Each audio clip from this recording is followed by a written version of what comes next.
battling through in the BMWs, and that is Ralph Furman leading with the BMW in second, and third is the GM Corvette.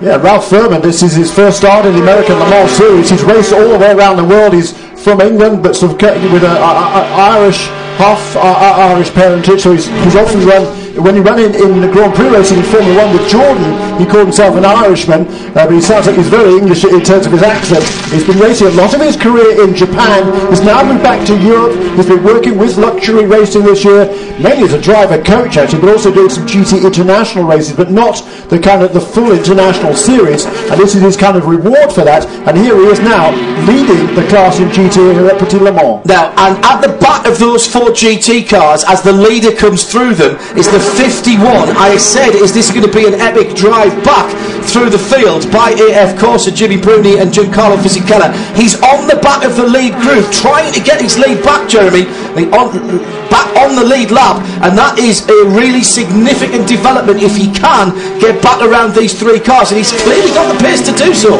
Yes, indeed, and that is exactly what Giancarlo Fisichella, he's the last of those trainer 4 cars, the last of the red cars. Look at here, Joey Handler making a move down to the inside, but no, Ralph Furman making impossibly late on the conventional racing line. He stays ahead of the BMW. Great job by Ralph Furman. Look at that battle there. Ferrari, BMW, Corvette, and then Giancarlo Fisichella in the second of the Ferraris. As you say, John, 1 lap down still.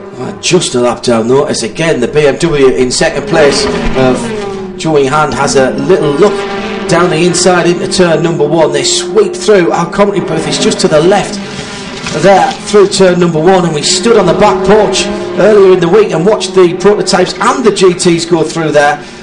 In some cases it really does look like even the GT cars are defying the laws of physics and gravity, and certainly the prototypes, well, I'm sorry, words just can't describe them turning in there at 150 miles an hour plus and heading up the hill in top gear in qualifying. Just a slight lift, no dab of the brakes, slight lift, straight back on the power. It's a thing of beauty. Yeah, just looking at the relative pace of these leaders in GT. Last lap around, look, Ralph Furman turned his best lap in that car to 1:21.4. Behind him, Joey Handel lurking. His best lap so far in the race, a 1:20.3, a full second quicker. Now Joey Hand, he's going to the outside line for the chicane, but I think he's got the advantage here. He pulls across to make sure he defends that line into the chicane. So a new class leader in GT, Joey Hand in car number 56 for BMW. And Andrea Bellicchi in the Rebellion just behind there is trying to hold off. I think that's Tom Christensen coming back through the field trying to get his lap back. The 2 prototypes there fanning out towards the left, and he's Christensen, and he's going to have to go to the inside of the Autocon car, and wisely the great Dayton backs out of that one. That could have ended in tears. And look, coming through there, that's the 24 of Alex Premat. He's trying to get on the back of Bellicchi, 2 cars further ahead. So second and third, and Christensen down in 12th trying to get back on the lead lap, with the Ferrari trying to get back on the lead GT lap. Oh my goodness me, are you taking notes? I'll be asking questions later. Yeah, I'm taking notes, but don't ask me too many questions. But that is Tom Christensen. He just passed the Autocon car. That moves him into 11th place. Yeah, Chris McMurray in the Autocon car. Let's give a call for those guys. It's a little team that tried so hard. They were here late last night. They had a gearbox problem yesterday in qualifying on that 012 car, the orange Lola AER. They changed the gearbox overnight, and Chris McMurray's got that car up into 11th or 12th place overall. Excellent job, guys. Well done. And here behind him is Premat in the Oak Racing car. That is 3rd place overall. And we keep getting the little glimpse, tantalising glimpse. He'll get it as well. There you go, down at the bottom of the hill as the gold and red Rebellion Toyota engined Lola Coupe just disappears on board with Christensen coming out of the final corner to number 12, as the GTC running order runs across the screen at the top, and that still sees that battle continuing. And look at this, and there also is Timo Bernhard coming through, so he's now after the back of the 24 car because he's in 4th position and on the lead lap. So all of the lead 4 fighting their way through these battles on the circuit. Right, but only one of the 4 factory turbo diesels, that is the car number 1 of Timo Bernhard, is on the lead lap. Yeah. He is in 4th place. Tom Christensen is now up into 11th, but still 1 lap down. And Frank Montagny in car number 8 for Peugeot, and Sebastian Bourdais in number 7 for Peugeot, are 13th and 15th, both 1 lap down. And there is Montagny coming through that gaggle of traffic. traffic, trying to get back on terms again with the front of the field. And Montani, well, he's made a couple of mistakes recently at Silverstone. He clipped under the car and put himself into the gravel, punctured the left rear tyre. As it looks like we've got a problem out on the race circuit again. Thought I saw a yellow flag being shown there from the last flag marshal stand from the onboard of the Corvette. Yes, it was. The stationary yellows out around the circuit. We've gone full course caution for the third time here at Petit Le Mans 2011. There's a very slow...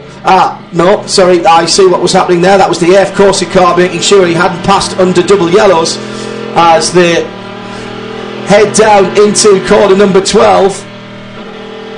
And this is why that is the Oryx Racing number 20, and that has gone a long way under the tyre wall on the edge of turn number 1, Jeremy. I think that's if we've stuck our head out the back of the box, we'd be able to see that if we looked slightly to the left. And that 20 car has been so good this season. Race wins for them at Baltimore, of course, and the safety crew already on the scene. And it'll be interesting to see these. Wow, that's carried 16 minutes after the end of the last session, Jeremy, and I'm just not sure whether these quick 10-15 minute blasts that we'll get, nobody's going to be liking this because of the fact that they can't get into a rhythm. Yeah, but boy, that's buried a long way into the tunnel. That's a huge shunt there for that car. So this is going to be a lengthy caution period. Tyres have done their job and dissipated the impact. The bands, almost like conveyor belts, aren't they, that hold them together, and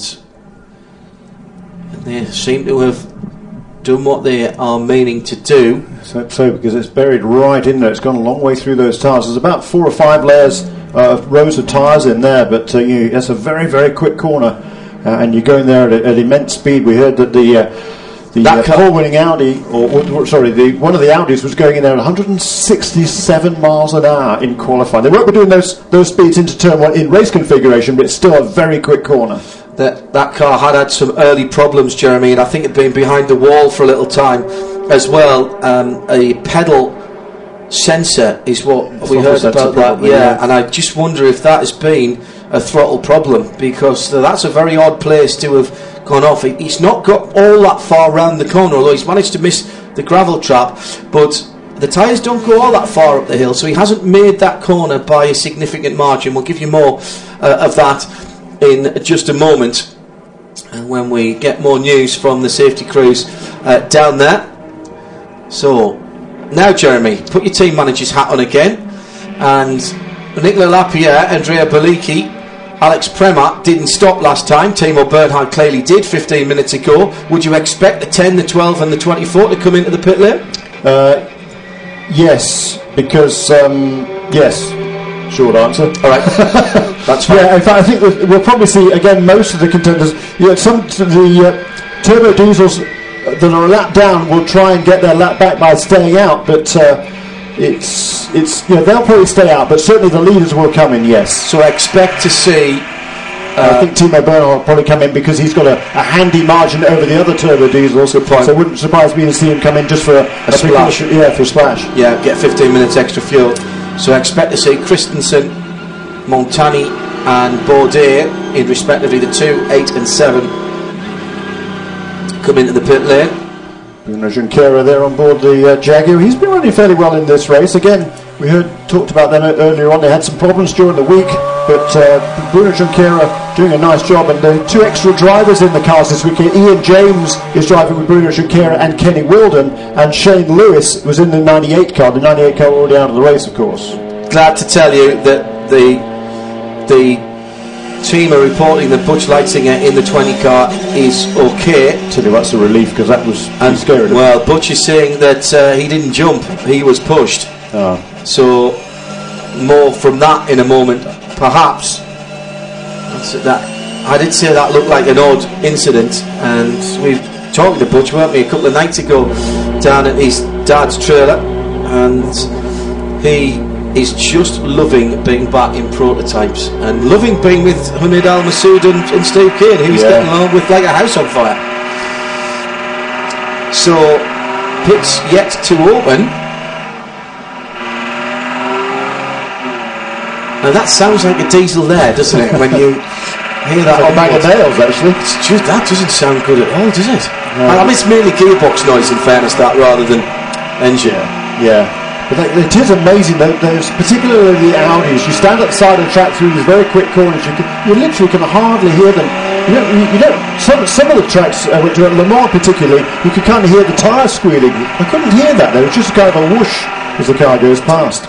So an hour and 20 into 2011's 14th running of Petit Le Mans, powered by Mazda. We're on our third full course caution. Butch Leitzinger and the number 20 Oryx racing car